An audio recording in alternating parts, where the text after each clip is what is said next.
വാ നമുക്കൊരു സ്ഥലം വരെ പോവാം. എങ്ങോട്ട്? അതൊക്കെ പറയാം. എങ്ങോട്ടാന്ന് പറ.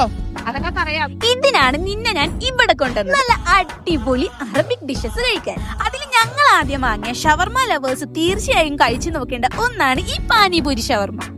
നല്ല ചിക്കൻ ഫില്ലിങ്സും മയോ ആൻഡ് സോസസും കൂടെ ബ്ലെൻഡ് ആയിട്ടുള്ള ഇതൊരെണ്ണം എടുത്ത് കഴിക്കുമ്പോൾ വേറെ ലെവൽ.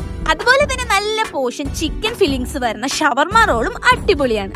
പിന്നെ ഈ വെറൈറ്റി ബട്ടർ അൽഫാം നിങ്ങളൊന്ന് കഴിച്ചു നോക്കണം. ഇതാണ് ഇവിടുത്തെ മെയിൻ ഐറ്റം. മന്തി ലവറായവന് മന്തി കണ്ടപ്പോൾ ഉള്ള ഹാപ്പിനെസ് കാണണം. ഈ പെരി അൽഫാം മന്തി കഴിച്ചു കഴിഞ്ഞപ്പോൾ തന്നെ ഹാപ്പിനെസ് ഡബിളായി.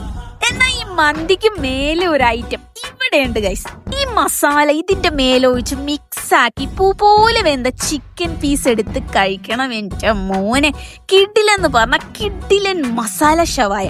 അങ്ങനെ കഴിച്ചുകൊണ്ടിരിക്കുമ്പോഴാണ് ഫുൾ പോർഷൻ വാങ്ങാൻ അൺലിമിറ്റഡ് റൈസ് കിട്ടുന്ന മാഞ്ഞാലി ബിരിയാണി ഇവിടെ ഉണ്ടെന്ന് അറിഞ്ഞത്. വയറ് നിറഞ്ഞുകൊണ്ട് ഞങ്ങൾക്ക് മാഞ്ഞാലി ബിരിയാണി കഴിക്കാൻ പറ്റിയില്ല. സോ നിങ്ങൾ വരുമ്പോൾ ഞങ്ങൾ ട്രൈ ചെയ്ത ഈ അറബിക് ഡിഷസും മാഞ്ഞാലി ബിരിയാണിയും ഒക്കെ ട്രൈ ചെയ്ത് നോക്കണേ. സോ ലൊക്കേഷൻ വരുന്നത് കാക്കനാട് തെങ്ങോട് വികാസ് വാണി ജംഗ്ഷനിലുള്ള നോഷ് റെസ്റ്റോറന്റ്. ഗൂഗിൾ മാപ്പിലും കറക്റ്റ് ആയിട്ട് കിട്ടും. സ്വിഗ്ഗി ആൻഡ് സൊമാറ്റോയിലും അവൈലബിൾ ആണ്.